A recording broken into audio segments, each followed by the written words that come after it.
Hello everyone, कैसे हैं अभी सभी लोग। Welcome to 200 days target for SSC CGL 2024। तो एग्ज़ाम का आज हमारा जो हमारा शेड्यूल है, जिसका हमारा 57वां दिन है, 57th डे है हमारा। और मैथ्स में, रीजनिंग में, जीके में क्या करने वाले हैं। रीजनिंग तो अभी हमने छोड़ रखी है, इंग्लिश और जीके, मैथ्स में क्या करने वाले हैं वो भी बताता हूँ। उससे पहले टारगेट एग्जाम हमारी कौन से सिलेक्शन पोस्ट जो हम अप्रैल में टारगेट करने वाले हैं।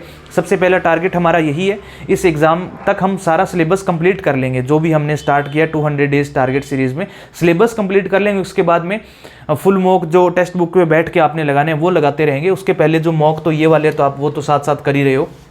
सीपीओ देना है मई में, सीएचएसएल देना है जून में, एमटीएस जुलाई में देना है, सितंबर में सीजीएल देना है। जो लोग इसमें तैयारी कर रहे हैं वो इसी में करते रहो। आप कहीं ऐसा ना सोचें कि मैंने इतना कर लिया। मैं आपको रिवीजन का भी टाइम दूंगा, अपनी तरफ से रिवीजन भी कराऊंगा, सब कराऊंगा जो मैंने करवा दिया है। आप ऐसे ना सोचेंगे कि मैं दोबारा जीरो से स्टार्ट कर लेता हूँ बिगिनर बन के। बिगिनर अगर आप हैं तो ही बिगिनर में जाएँ। एक बार आपने सिलेबस कर रखा है ना कहीं से, तो फिर इसी सीरीज़ में रहें, आप इसी सीरीज़ में रह के तैयारी करें, ठीक है। तो सिलेक्शन पोस्ट के लिए हम अप्रैल में तैयार कर रहे हैं। पहले मैथ्स में आज हमने क्या करना है, ज्योमेट्री करनी है। ज्योमेट्री के लिए मैंने क्या बोला था, जिन लोगों ने अभी तक कंप्लीट नहीं किए या फिर जिन्होंने कंप्लीट कर लिए वो रिवीजन करो 7 तारीख तक, 1 जनवरी से 7 जनवरी तक इसका रिवीजन करो। और उसके बाद में नया टॉपिक स्टार्ट करेंगे मैथ्स के अंदर। जीके में क्या करना है, जीके में आज 2 चीज़ें करनी है। एक तो आपने ये करनी है, परमार सर की ज्योग्राफी की क्लास नंबर 3 करनी है। उसके बाद में आप स्टैटिक जीके मैंने आपको एक स्टार्ट करवाया था, ये मिसलेनियस के नाम से, ये दिख रहा है आपको, ये मिसलेनियस के नाम से मैंने आपको स्टार्ट करवाया था स्टैटिक जीके। ये वाली बुक है, गॉडफादर के नाम से बुक आती है स्टैटिक जीके की। ये मैंने आपको स्टार्ट करवाया था, वापस इसका रिवीजन कराऊंगा। जो भी मैंने आपको स्टार्ट कराई छोड़ूंगा नहीं मैं, एकदम बारीकी से कंप्लीट करते हुए चलेंगे। ऐसा नहीं है 2 पेज कर लिए अब छोड़ दिए। इस बुक को कंप्लीट करना है। स्टैटिक जीके इससे बाहर कहीं नहीं जाएगा।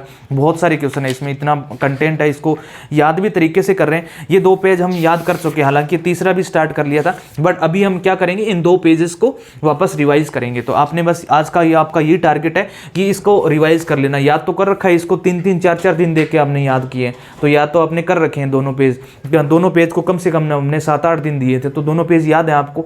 बस रिवाइज करना है, आज में दोनों पेज रिवाइज कर लेना। बस कुछ नहीं, ऐसे करके पढ़ना ही तो है, पढ़ लेना बस, आपको याद तो है ही है। जीके में ये रहेगा आपका। इंग्लिश के अंदर वोकैब में ईडियम्स करनी है आपने 601 से 650, हालांकि हो रखी है पहले 650 तक, पर आज से वापस 600 से स्टार्ट हो रही है। 601 से 650 तक ईडियम याद करेंगे। रिवीजन मैं आपको करवा चुका हूँ, आगे फिर और रिवीजन कर लेंगे। ग्रामर के अंदर डायरेक्ट इनडायरेक्ट स्टार्ट कर रखे हैं, इसको 2 वीक देने, 1 जनवरी से 14 जनवरी तक, ठीक है। 14 जनवरी तक आपको 2 वीक इसके लिए मिलेंगे, डायरेक्ट और इनडायरेक्ट के लिए। उसके बाद बात करते हैं पैसेज, PQRS और क्लोज टेस्ट। देखो कुछ लोग ऐसे हैं जिनसे मैं पूछता रहता हूँ, लोग ये वाला सेक्शन छोड़ते जा रहे हैं, पैसेज, PQRS, क्लोज टेस्ट। ये मत छोड़ना भाई। अगर ये छोड़ते जा रहे हो तो आपकी बहुत बड़ी मूर्खता है, क्योंकि आज एसएससी के अंदर जो इंग्लिश है उसका लेवल सिर्फ और सिर्फ इन 3 पे डिपेंड करता है। आप अगर इन 3 में बहुत अच्छे हो ना, पैसेज में, PQRS और क्लोज टेस्ट में, तो अब मेंस का पेपर आपके लिए हलवा बन जाएगा। क्योंकि वोकैब तो आजकल सबको याद होती है, रट लेते हैं। वोकैब का क्या रटना है, ग्रामर में रूल पढ़ने हैं, वही घिसे पिटे रूल है। इज का आर करना है, आर का वर करना है, ऐसे वाले रूल आते हैं एग्जाम के अंदर, वो सब कर लेते हैं। पर फंसते कहाँ हैं, सबसे ज़्यादा यहाँ फंसते हैं कॉम्प्रीहेंशन में। इसके लिए आपको 2 एफर्ट लगाने। एक तो ये मैं आपको कह रहा हूँ, पैसेज किया करो रोजाना 2, PQRS किया करो कम से कम 10। उसके बाद क्लोज टेस्ट ये छोड़ना नहीं है, करते रहना है, आपकी हैबिट बनेगी। मॉक टेस्ट जो मैंने 2 अपलोड किए थे वो आपको मिल गए होंगे, वो आपने कर लिए होंगे। आज आपका तीसरा मॉक टेस्ट है जो आपको 2 बजे मिल जाएगा आज, और वो आपने कंप्लीट कर लेना है, ठीक है भाई। इस मॉक टेस्ट में भी आपको देखो क्लोज टेस्ट मिल जाता है, एक PQRS मिल जाते हैं 2-3, और ग्रामर वोकैब सब मिल जाती है। 25 क्वेश्चन मिलते हैं, पूरा सेट मिलता है, ठीक है। और ये तो आपने इधर से करनी है, ठीक है।